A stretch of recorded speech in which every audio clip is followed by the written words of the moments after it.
Okay, so today we have a very special guest, and she needs no introduction at all. She has been, she is globally famous. She was born in Galway and found music at the age of 29 with a whirlwind success after her debut album Tired and Emotional went platinum. She became a rock star overnight at the age of 30. She's had 15 albums to date, and her new album entitled 64 is due for release in September. She is no stranger to grief and heartache, though, and is an avid supporter of women's rights. She speaks openly about her own experiences of child abuse, violence, attempted suicide, alcohol and drugs, as well as the therapeutic protocols that have helped her to overcome them. She is a national treasure and needs no introduction at all. I welcome today Mary Coghlan. Hi, Mary. And how are you, Frances? I'm very well. Good. We're good. Well, look at Mary. I've been tuning into you and watching you, and you've been really uplifting me and many others. The lockdown. You're one woman who the lockdown has not been able to knock down as such, because you are using this time to do these incredible things. You're doing these Facebook Live events and all that. Tell us about that. I was supposed to do 13 gigs in England in April. So my last gig was March the 7th, and I had 13 gigs in April. Then I was going to go do a festival in Portugal in May. And all of May, we would have been doing Woman Undone in those places around Ireland. Yeah. And after a week's rehearsal, and then we were going to the Arctic Arts Festival. The Arctic in Scandinavia. Yeah, I know, yeah. It's the Midsummer Arts Festival, so I should be going up there like next week. Oh, so we were going to do the play, Woman Undone, and we were going to do the gig as well. Then flying back to do Glastonbury, and then I was going to start another an English tour with loads of gigs. So I said, oh God, something's wrong. We had loads of festivals this summer, lined up, but as you said yourself, people haven't asked for their money back, so they're probably all just postponed and will be coming back online soon. Yeah, they've been rescheduled once and now they're being rescheduled again, but that it really doesn't help us and my musicians or anything, No. So I decided we do some concerts in the garden. I was doing the odd song, Walking Around the Sugarloaf. Yeah. And then we said we'd do some concerts in the garden. I wanted to wait until 3 or 4 of us could gather and do a proper gig, like with lights and amplification and microphones and, a proper gig. From your garden, on the Sugarloaf, little Sugarloaf. So Owen Murphy, this guy, I know he works as a sound engineer in the Mermaid. Mm-hmm. He borrowed some stuff, desk and speakers and stuff. And my partner John got some lights. He's my LD. Mm-hmm. And they came out here as soon as they were allowed to travel, because they all live locally. Mm-hmm. And as soon as 4 people could gather in a place. Mm-hmm. And we were working as well. So I decided that we would raise money, because I had done the Late Late for Piazza with Frances and Sharon and Mary Black. Yes. Frances Black and Mary Black and Sharon. And they have so much money, but I feel very strongly that a lot of people are being really, really left out. I mean, the only way that these women or these people, these services, like last week's one we did for the 5 Loaves, which feeds homeless people in Wicklow. Yes, yeah. And they're also feeding much more people now than they ever did, as you can imagine. Right, yeah. And their only way to raise money was, they do cake sales, they do all sorts of really inventive things, apart from cakes and loads of stuff. They can't do anything. They can't do anything now to raise money. I know the big houses get, the big money all the time, and they need it because they deal with. But I just really think I met a nun in Los Angeles once. I did some gigs with her. Her name was Linda Tillery. Mm-hmm. She was unbelievable. Think global, act local. Right. Was her thing, and put that in politics. And she and the group of nuns that she was with, they sang and they did gospel singing. They're incredible. But they set up places where kids could learn how to be mechanics and do all the things that they needed to do to survive. And there was a lot of work in the community, and it's really for people's kindness that a lot of these services survive, you know. That's right. And they're really, really, really important work, you know what I mean? Absolutely. And you've had big figures tuning into your live Facebook gigs. Upon, I think you mentioned 70,000 people in total. Oh, stop it! 74,000. 74,000 people. I mean, it's no small thing. It's not like, back in the day people had a few. I mean, this is some serious stuff, and people are able to donate money when you're doing those gigs. I said I'd pay the band and pay the sound engineer on, and I did, and we were able to make a donation of 50. How much have you gathered so far, Mary? How much have you raised with your gigs so far? Not much. Look, that's what I was going to say. We raised 15,000 euros, 1,500 euros for the Women's Refuge in Bray. And the money is dribbling in for the 5 loaves. It's not as much, which is, I mean,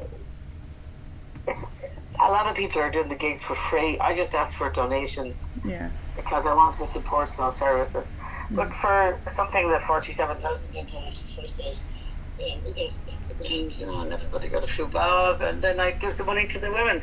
But it's fine. It doesn't matter if you want to look at something and we're not going to stop doing them. Oh, they're fabulous. I can just say it. I've seen them, and I've been at the gig, and it's cheered me up. Gorgeous. The one we did last Thursday was better because we now have 2 cameras. Yeah. And I got extra broadband router, and it plugs into the computer. It's all very technical. I have no idea.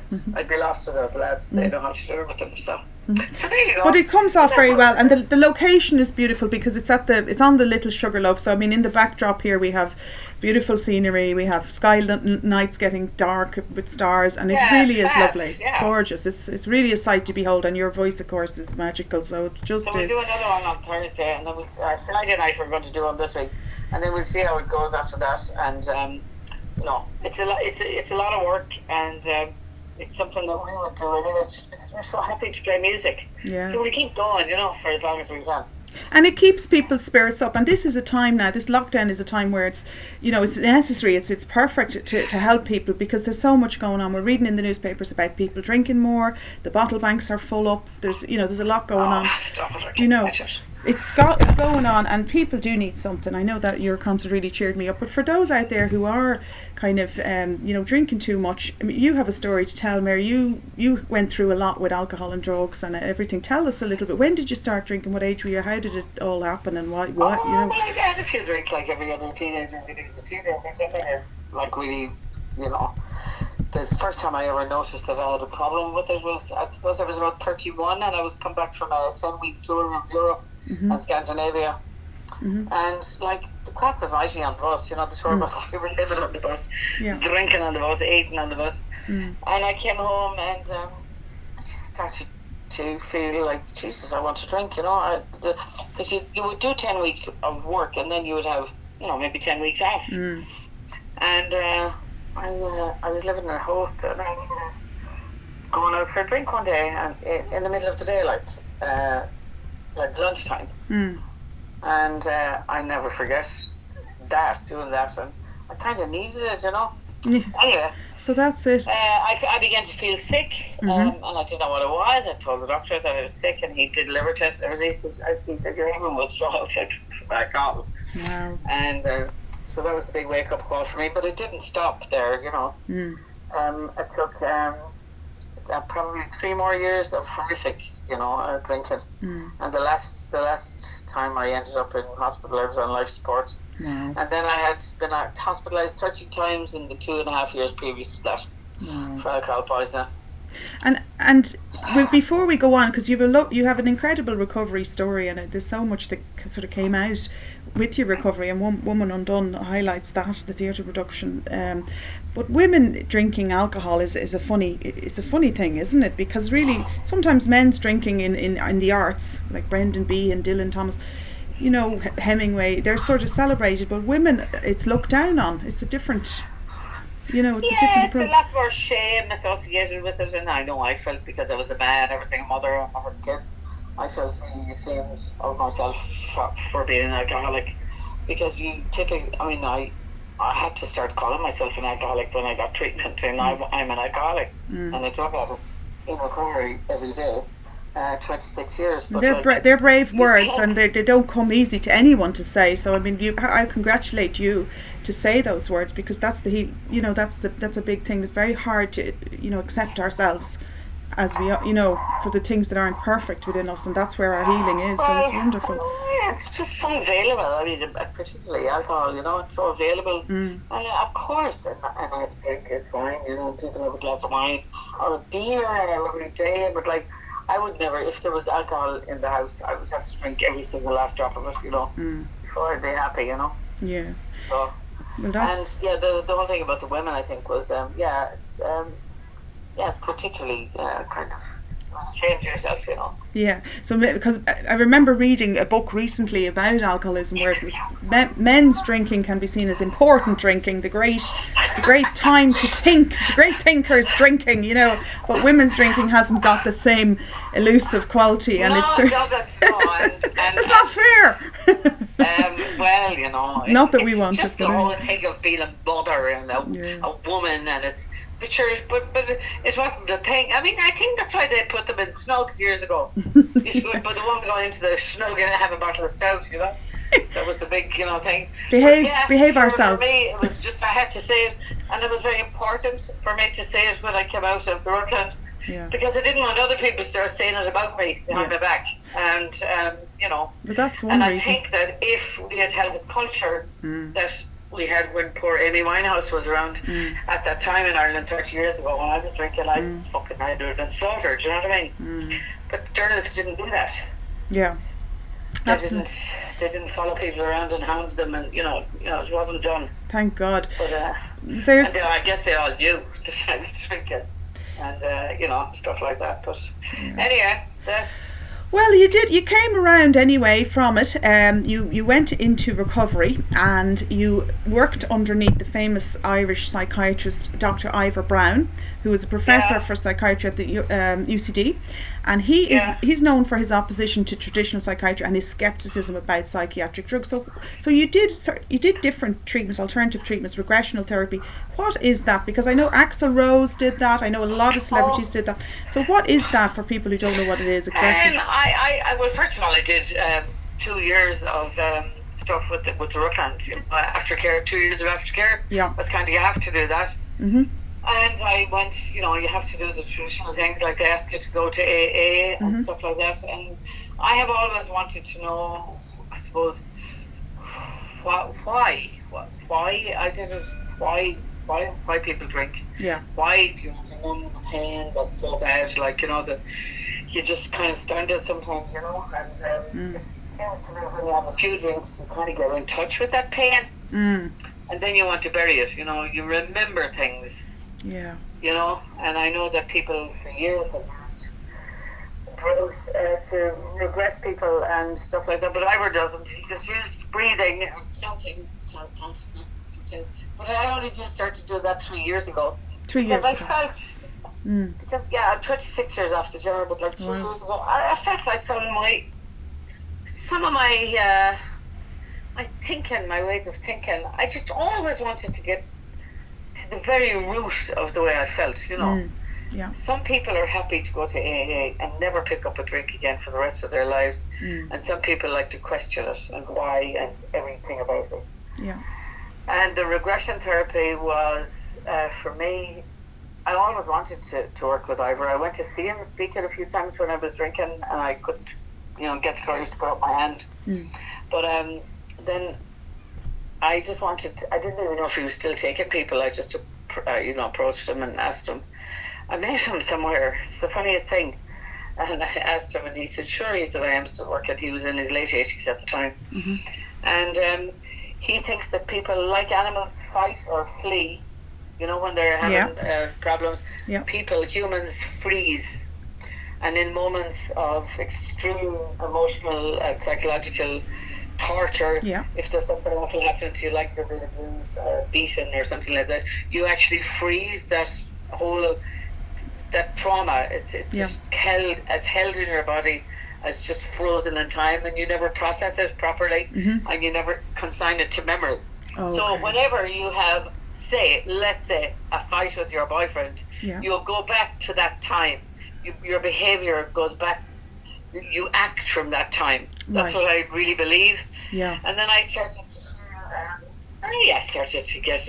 I was diagnosed with a lung disease called bronchiectasis, Right. which is it's a degenerative disease of the lung. But I mean, the lungs are associated with grief. Grief. Yeah. So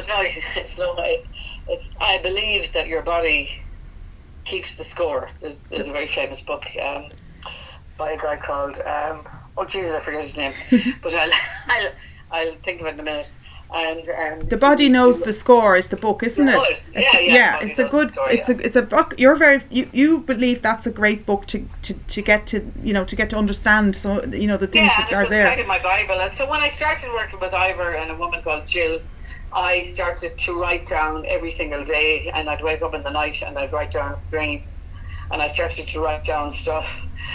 And that became what we used in the end for the play, Woman Undone. Yeah. I went to Broken Talkers and I said I wanted to do something, and I loved the way they worked in many, like with music, and they used a lot of animal maths. I mean, they used their multi-made, they're incredible. They're very, very brave. They're very, very honest, and their work is incredible. Yeah. And I wanted to work with them, and I asked them if they would be interested. And we did, and we didn't approach, an Icelandic group approached us, and they saw a tweet that we were working together, and they wanted to become involved.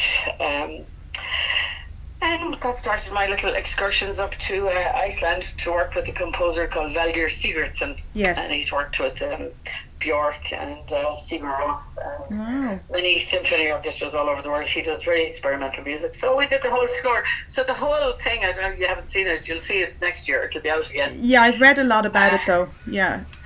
It's all sung. It's sung by 5 women.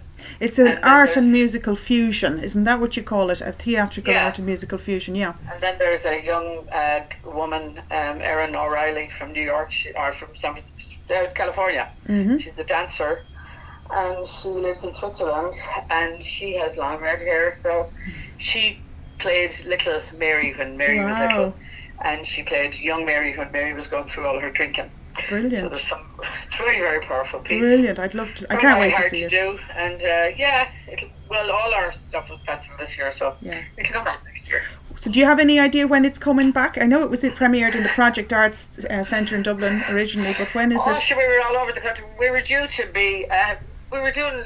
I can't even remember what we were doing, but they were anyways. So they'll go into next year. So the festivals that I was supposed to do this year, including the Arctic Arts Festival, and I don't know if I'm supposed to say it or not, but some of the other big festivals, they've asked us all if we would come back next year. Okay. Because nobody is in a position to make work anymore this year, like theatre work and stuff. So what a lot of the festivals are very, very honourable, very fair of them. It's just they're moving the whole project, they're moving their whole year, they're just forgetting about 2020. Right. And my only hope is that we'll be able to do it. Yeah, I hope so too. Yeah. Look at, but Woman Undone was nominated in 2 categories so far for the Irish Times Theatre Awards. It's already been nominated under for 2 categories. So it's very successful. Talking about going to Australia for Sydney International Theatre Festival. I mean, so it does get a lot of notice in certain quarters, but it's very experimental. So it's not going to be your average, stuff that you go and see in the Abbey or something. You know what I mean? Well, that sounds right up my alley, because I love Vive la Différence, as you know. I don't know, but anyway, so we're going back. So talking about the recovery and everything else, it was dreams. It was writing and processing your dreams that made you, kind of materialize or manifest this theatre production. So it was all kind of for the benefit in the end. Your health is another sort of a very famous thing. After 64, you had a stint put into your heart. Many of them. Many of them. How is it? How are you getting 64 now? I was 60. 60. Yeah. 60. You're 64 now, isn't that right? Yeah. Yeah, you're 64 now. How is your health now, and what's the secret to your well-being? Yoga, I believe, is ranking high with you. Every day, every goddamn day. Fantastic. Well done, and that's fantastic, and that's got to be helping a lot. I wish I was as good as Teresa Murphy, she's a woman I joined a yoga class of hers years ago, and I would be hard pushed to get there once a month. You know, I was always so busy. Yeah. And now she, of course, moved her studio online, and she was in Wicklow, and sure, I was always too busy to do it, and now we're actually doing it 6 days a week. We do boxy dancing on Saturday morning, followed by an hour of yoga, and the classes every day are between an hour and 90 minutes. Fantastic. And just in your own house, or you do it out in the garden, or on the porch, and nobody looking at you. It's brilliant. I love it. I really, really love it. Yeah, Teresa Murphy, I'll be having her on, hopefully, on the show. I know her well. She's brilliant. I know her well. So, yeah, so hello to Teresa Murphy, and her Facebook, by the way, is fantastic. You can join her. Anyone who wants to do that yoga can join up to it as well. It's on Facebook, Teresa Murphy's Yoga in Wicklow. So that's what I've been doing. I walk, I was, exploring when we were just on the 2 kilometres. I just go up and down the mountain on the Little Sugarloaf or around the roads here. And across the road to the big Sugarloaf, across over Still McCannog and up the Quill Road. It's just beautiful. I've been living here for so long and never did it, you know what I mean? How long have you been living in that lovely location? You live on the Little Sugarloaf just outside of Bray. It's an incredible location. That rock, by the way. I'm here now 11 years in August, Yeah, and it's made of a granite type material. Some people say that it's got healing properties, it's got energetic properties. It is I did some shamanic training with Sharon, or with, do you know John and... down in... Schleal Cree. Yeah, I know of them, yeah. Anyways, I did some, and one of my first tasks was to come out here one evening after a weekend of, I think we were up in County Meath. I can't remember the name of the house. Dunderry, is it? Dunderry House. Dunderry House, yeah. And I sat in the garden for all night long. I had to build a little fire. And you sat in the garden? Sorry, just went in the garden with my back to the house and looked out over the mountain and claimed the place as my own sacred place, And it was a bit scary. I was, there's a lot of little things running around at night, but I did do it. Were those little things creatures, or were they more spiritual beings that you could see in that? Who knows? But there were definitely creatures as well. Oh, really? And that's it sounds. Yeah, it was I'd love to try that. No, I'd love to try that. There's a lot of deer up here at night. Anyways, when you're sleeping, you can hear the deer leaping around the garden. Wow. They do huge jumps, 6 feet in the air. Really? Wow. It's magical up there. So and that is the location where your live Facebook gigs are filmed from now. So I mean, it's beautiful. Anyone who wants to tune in to see those gigs should really. So we're doing another one on 8:30 on Friday night. Yeah. 8:30 on Friday, and you'll probably. I mean, I'm sure you'll do more, but because they're very, very popular. But anyone who goes onto Facebook, Mary Coughlan's Facebook, can tune into them, and they usually have a charitable aspect, so you can usually donate something. As she mentioned, the 5 loaves the last time. Brilliant. Various things. Next week we're doing it for the Rose Foundation, which is addiction and helping people, helping families and loved ones of people who are helping their families to recover from addiction. Yeah. Do you think, I have a question that I always wanted to ask as well, do you think that as an artist, because there's a sort of a kind of a popularity, or seems to be a symmetry between art expression and addiction, do you think that artists are more sensitive and that they need to kind of suppress the feelings more, and that might be why there's sort of tends to be in that area people who are... Well, I mean, they say it They say that people who sing the blues know the blues, or you have to know it to go through it and to be able to feel it. But that is not true of everybody, obviously. No. Because that would be very, a bit of a disaster if everybody who was in the theatre or the music business had suffered some form of abuse or violence. But they do say that people who have had it, who have grief in their lives, are become, use it in their art. Yeah. Get in touch with those feelings. Yeah. Through whatever it is they do for their their art. The wounded healers, they're using their art for expression and healing. Yeah. Really. And do you still love performing? I mean, you perform now, and does it give you a healing feeling? Does it give you that sense of joy? And you love it, so tell us about it. No, I just love it. I mean, I was trying to do a gig when we started the lockdown, because I was just kind of missing the fact, I should be doing a gig tonight, but I'm not. So I accepted it. Actually, weirdly accepted it very quickly.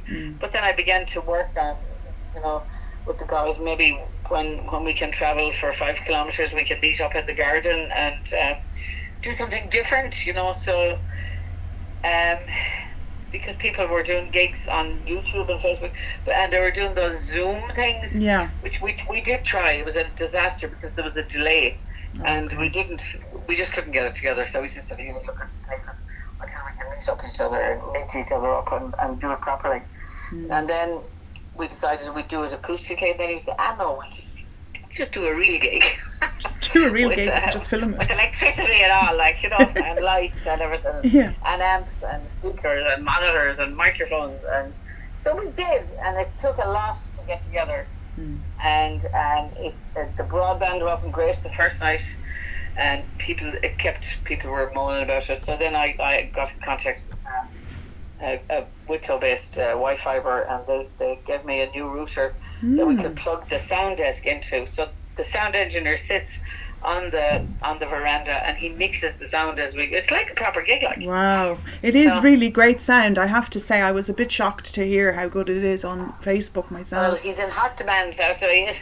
I say so. Well, there's a lot of people now. A lot of people, when I said I was interviewing Mary Coghlan, the famous legend, a lot of people said, A Woman's Heart, when and is she ever getting back and doing stuff with Mary Black, France Black, Sharon Shannon, Dolores Keane? We never stop. You're always together. Where we do about 18 gigs a year together. Frances and Sharon and I do them, and we have a band. We each go with our own band, and we do about 35 minutes, and then all the musicians come back on stage at night, and we do amazing versions of Gimme a Man After Midnight, and we do No Woman No Cry. We do Let It Be.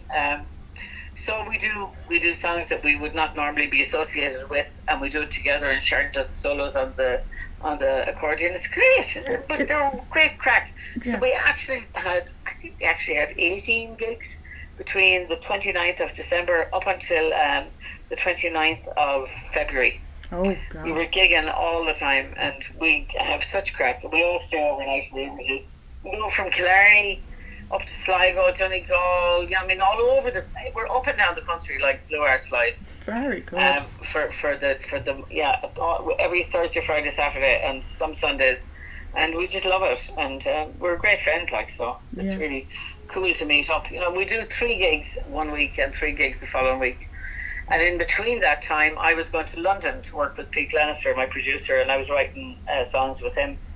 And we had the album more or less finished, not mixed, and I was going to overdub a few vocals, but I said, well, I can't do that now anyway, so let's just do it. So now the problems are actual physical problems of getting a photographer and getting the album made, pressed in an album. There's a queue for people waiting for getting their album. But it will be out. It's done now.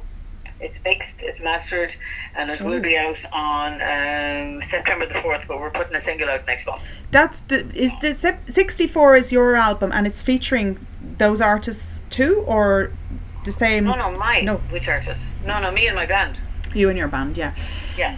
So Mary, it's coming to the end, and thank you so much. I just have one last question, and I'm sure everyone wants to know, what is the first thing that you will do when the lockdown is over? What is your secret pleasure that you're missing the most now during this time, or is there anything at all?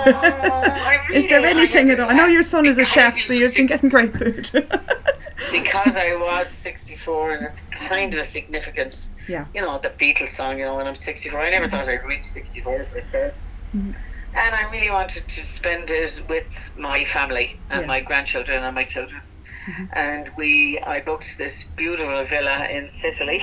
Wow. And we were all going to fly off on the 25th of July, and because I just live in the sea. You love the water, yeah.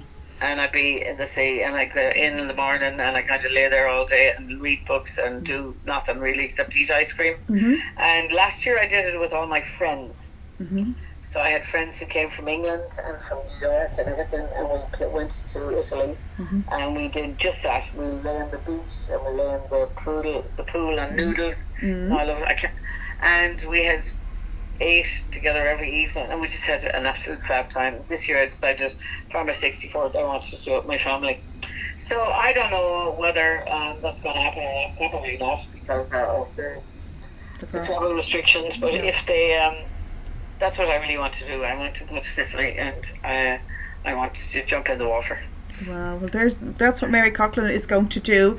What she's missing the most. People want to know that, I'm sure. But I have been lucky enough to have my grandchildren around me now almost mm-hmm. every day in the garden. Mm-hmm. So that was hard in the beginning, and they didn't want to come near me because of my underlying health issues. Right, yeah. But we do live as a kind of a family unit. They live like on the property, Okay, lovely. So there you go. There you go. Well, look at it's if anyone whoever wants to tune in, because I can personally recommend those gigs, those Facebook gigs. They're uplifting. If you're doing if you have time on your hands or you just want something uplifting, they're live. Yeah, we keep them to an hour, and they're proper gigs, and and you see all the comments coming in, and the big loves and the hearts and everything, and it's almost like Teresa started it, I must say. She said we just have to embrace this cyberspace that we're going to have to work in now, and we work on it, and we send energy out to each other in the group, and like in the yoga group, and it's just, it works. You're very uplifting. I mean, you have a really that really uplifted me, I must say, watching you and seeing the comments and all the people tuning in from all over the world. It's beautiful, and of course the scene is beautiful as well because of the location where it is on the Sugarloaf. But anyway, your website is Mary Coghlan Music, as if anyone needed to know that. MaryCoghlanmusic.com.